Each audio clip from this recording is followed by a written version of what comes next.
এরা হলো আমার নাতি নাতনি। এরা কোথায় যাচ্ছে জানেন? এরা যাচ্ছে আমার কাছে গল্প শুনতে। তো চলুন গল্প শুরু করা যাক। কী রে তোরা, আজকে তোরা এত তাড়াতাড়ি চলে এলি? আচ্ছা, কী গল্প শুনতে চাস তোরা? বল দেখি, একটু তাড়াতাড়ি বল। আচ্ছা গোপাল দাদু, আজকে তোমার আর মহারাজকে নিয়ে একটা গল্প বলো তো। তাড়াতাড়ি শুরু করো, তাড়াতাড়ি। বলিস কী রে, আজকে তোরা স্বয়ং মহারাজকে নিয়ে গল্প শুনবি? শোন তবে, তোরা দাঁড়া, আমি তোদেরকে আজকে মহারাজ আর আমার গল্প শোনাই একটা। একবার হলো কি, মহারাজের মনে একটা প্রশ্ন অনেক দিন ধরে ঘুরপাক খাচ্ছিল, যে এই রাজ্যের সবচেয়ে প্রিয় জিনিস কী, বা সবচেয়ে ভালো জিনিস কী, বুঝলি কি না? তা আমাদেরকে রাজসভায় এসে বলল যে তোমাদেরকে সবাইকে একটা কাজ দিলাম, যে এই রাজ্যের সবচেয়ে ভালো জিনিস কোনটা সেটা 7 দিনের ভিতরে আমাকে বলতে হবে। তারপর সকল রাজসভাসদ একজন একজন এক একভাবে চেষ্টা করতে থাকলো, কিন্তু আমি বাড়িতে শুয়ে বসে 2-3 দিন কাটিয়ে ফেললাম। তারপর একদিন ভাবলাম কি স্বয়ং মহারাজের কাছে একটু ঘুরে আসি। তারপর আমি মহারাজের কাছে গেলাম। মহারাজের কাছে যেতেই মহারাজ বলল, কী হে গোপাল, কী খবর? তারপর কি ভাবলে এই রাজ্যের সবচেয়ে প্রিয় জিনিস কী বা সবচেয়ে ভালো জিনিস কী? তারপর মহারাজ আমাকে বলল।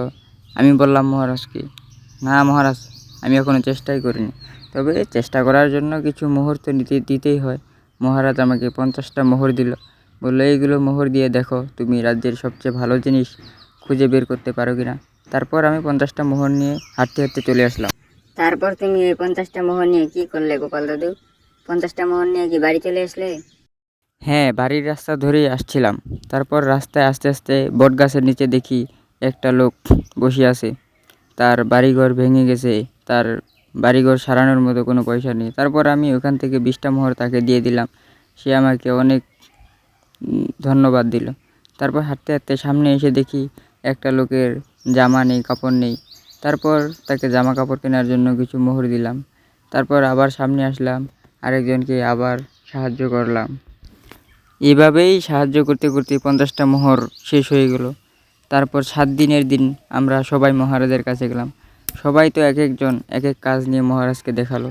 তারপর মহারাজ আমাকে বলল, কী হে গোপাল, তুমি কি কাজ নিয়ে এলে? এই রাজ্যের সবচেয়ে ভালো জিনিস কোনটা খুঁজে বের করতে পারলে? আমি বললাম যে মহারাজ, হ্যাঁ পেরেছি আমি। আমি বললাম যে মহারাজ, মানুষকে বিপদে সাহায্য করা এবং দান করাই হচ্ছে এই রাজ্যের এবং সবচেয়ে ভালো কাজ। মহারাজ বলল, হ্যাঁ বলো কি, এই দান করা এবং মানুষকে সাহায্য করাই কি সবচেয়ে ভালো কাজ?